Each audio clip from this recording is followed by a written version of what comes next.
sunce, eno, kao vreteno, ispleta gradom, nešto šareno i miriše.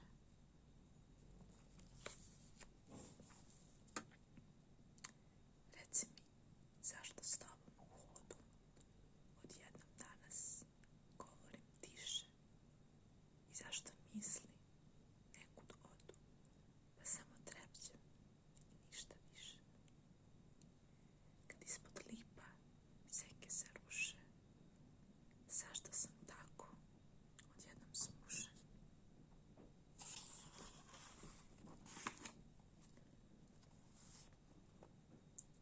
Pa kad te kući iz škole pratim, sve ne bih hteo da se vratim.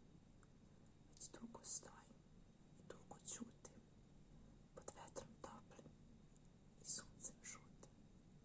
A u glavu mi nebo stalo, još pomalo, čega pomalo, svega pomalo.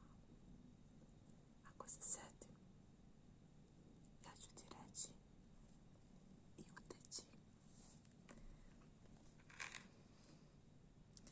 Ovo je stvarno jako je slatka pesma, jako je onako dečija, ali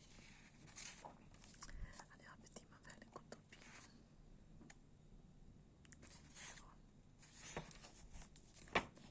Evo sada ću vam pročitati ovu jednu pesmu koja se zove Odluka.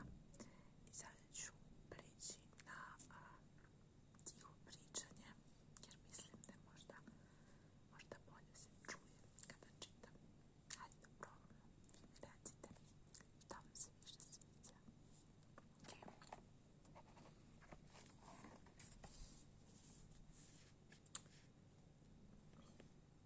Odluka. Život je sve nešto iz početka. Juče i prekjuče sutra ne vrede. Nema na svetu dva ista petka, dve iste nedelje, dve iste srede. Pa čemu onda razočaranje? Ako je jedna ljubav ćorak, odmah se drugčije i lepše sanja.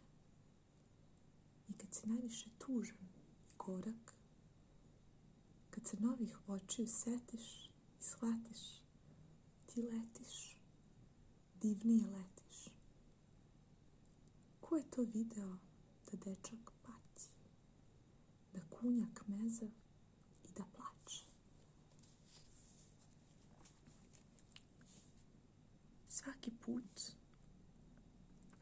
moraš ponovo znati da voliš bolje, da voliš jače. Ne da se vadiš, ne da se tešiš, već da se istinski do neba smešiš.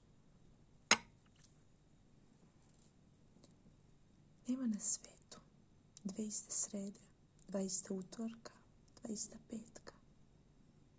Sve nove ljubavi drugčije vrede. Živi se svaki put iz početka. Živi se da se nikad ne pada, da budeš snažniji posle oluje i da se u tvome srcu već sada 100 zlatnih zvezda unapred